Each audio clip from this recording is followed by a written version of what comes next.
izin bertanya Pak. Tadi maka diambillah yang terbaik dari pemain bulu tangkis tersebut. Tidak sekedar hobi, tapi juga prestasi. Minimal pernah menjuarai level provinsi. Minimal. Jadi futsal dan lain sebagainya itu bisa diterima. Tenis lapangan, tenis meja itu bisa. Tapi itu tadi level provinsi itu minimal. Nah, bagaimana kalau pencapaian itu diraih pada saat SMP? Nggak apa-apa dilampirkan aja, karena kami menyadari tahun 2020 kan ada pandemi, sehingga tidak ada perlombaan mungkin 2020 sampai 2022 baru akhir ada. Nah itu bisa menjadi bahan pertimbangan. Tapi kalau nanti masuk Brawijaya tahun 2025, insya Allah harus sudah mulai prestasi itu diraih pada saat di SLTA. Jadi sekarang yang punya prestasi, salah satunya tadi baca Al-Quran, tidak sekedar membaca tapi hafal. Ya. Itu 30 juz, insya Allah pasti diterima.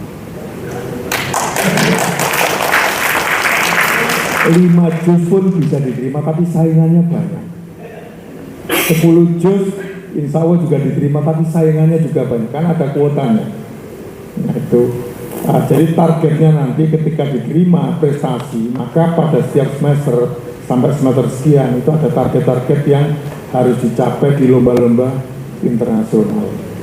Kami kemarin di bidang Peksiminas itu juara 2 se-provinsi Pak, Brawijaya ini. Kemudian untuk olahraga Pomnas itu juga kami juara 2. Secara keseluruhan dari seluruh lomba itu levelnya level level provinsi. Tapi ketika untuk yang seni, salah satunya itu adalah lomba dangdut. Lomba dangdut itu kami juara 3, tapi se-Indonesia. Jadi Bapak Ibu kalau ada yang suka menyanyi, lagu pop, seriosa dan seterusnya, itu ada perlombaannya. Salah satunya lomba dangdut gitu ya. Itu aja. Terkait olahraga, selama olahraga itu sudah diakui Pak, dalam arti katakanlah saya olahraga tradisional seperti apa gitu, gobak sodor gitu Pak. Ya, katakanlah kayak gitu gitu Pak. Selama gobak sodor terus menang dan diakui katakanlah juara gobak sodor tingkat provinsi gitu Pak, itu bisa Pak. Sampai nasional. Iya, sampai nasional misalnya katakanlah juara gobak sodor tingkat kota misalnya gitu, kota Cikarang gitu, itu bisa digunakan Pak. Jadi intinya gini, apapun olahraga itu selama ada institusi atau yang berwenang yang mengeluarkan juaranya, itu bisa digunakan sebagai supporting untuk masuk di jalur mandiri. Tadi itu di Pilkom itu tadi ada walap itu ya, kalau prestasi karena prestasinya itu bukan tidak diakui ya, artinya tidak diterima begitu karena tidak ada kegiatan, tidak ada lombanya. Kalau di sistem saya sebenarnya terkait sistem itu begini Pak, kalau sistem ini kan sebenarnya punya, kalau yang di Mandiri kan punyanya UB Pak. Jadi apapun istilahnya seperti informasi tadi, selama memang itu ada juara dan istilahnya ada resminya, officialnya saya katakan dari kota, itu bisa digunakan untuk supporting Pak, supporting untuk masuk di jalur mandiri tadi. Jadi ininya itu terkait pengembangan berikutnya. Ya, pengembangan kalau berikutnya. Ya. Itu istilahnya nanti akan gitu. Terkait yang akreditasi B. Lebih ke arah mandiri mungkin. Kalau mandiri maksudnya kayaknya tidak bermandiri, tidak ada akreditasi Pak. Kami terus lainnya. Jadi untuk di jalur mandiri ini tidak membedakan akreditasi A, B, dan C, itu nggak ada Pak. Semuanya boleh, semuanya berdasarkan nilai ya Pak yang diupload atau nilai UTBK tadi. Oke, tepuk tangan. Plus sama jalur prestasinya Pak. Jadi kan gini, kita pakai asumsinya begini. Jalur mandiri ini tadi semua nilai sama Pak. Anggap aja semua sekolah ingin supporting anak didiknya untuk nilai yang bagus.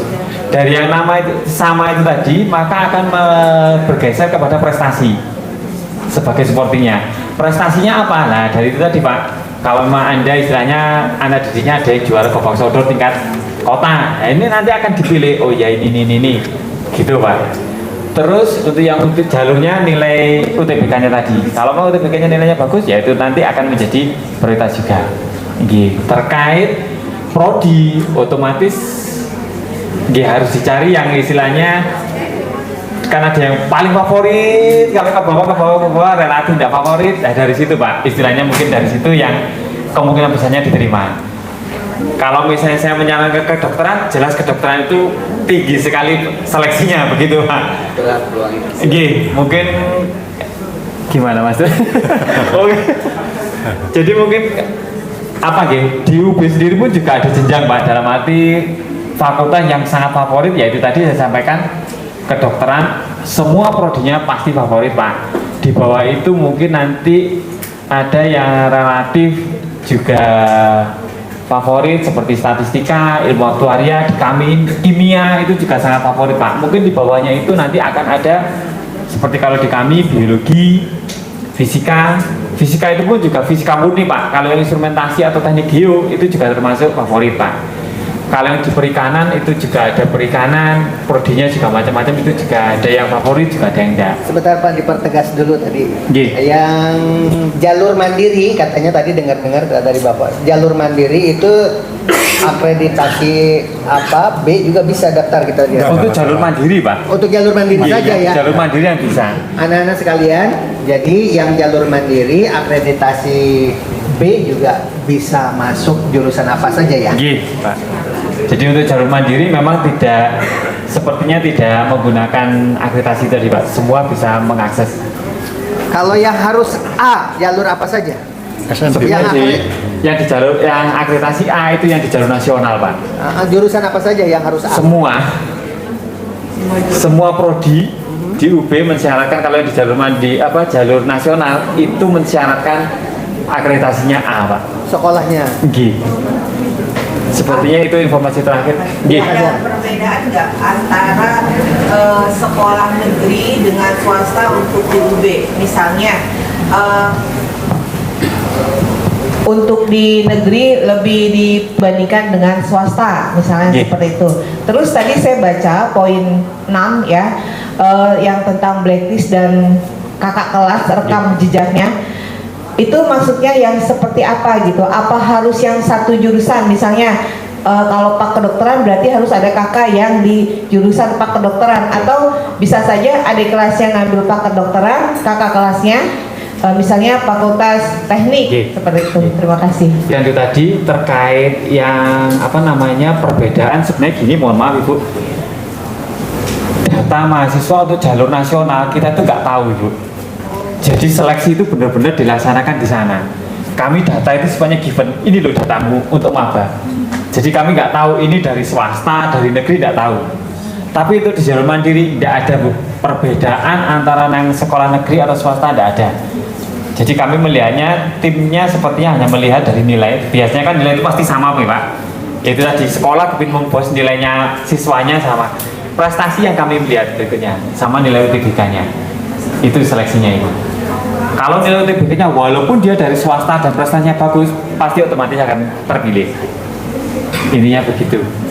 Tidak ada perbedaan terkait untuk kakak tingkat. Tidak ada Ibu, benar yang disampaikan bahwa kakak tingkat nggak harus dari prodi. Jadi katakanlah kakak tingkat itu ada di fakultas kedokteran, tidak masalah. Kami melihatnya secara keseluruhan, tidak secara parsial berdasarkan fakultas. Intinya begitu. Terima kasih. Satu pertanyaan lagi saja.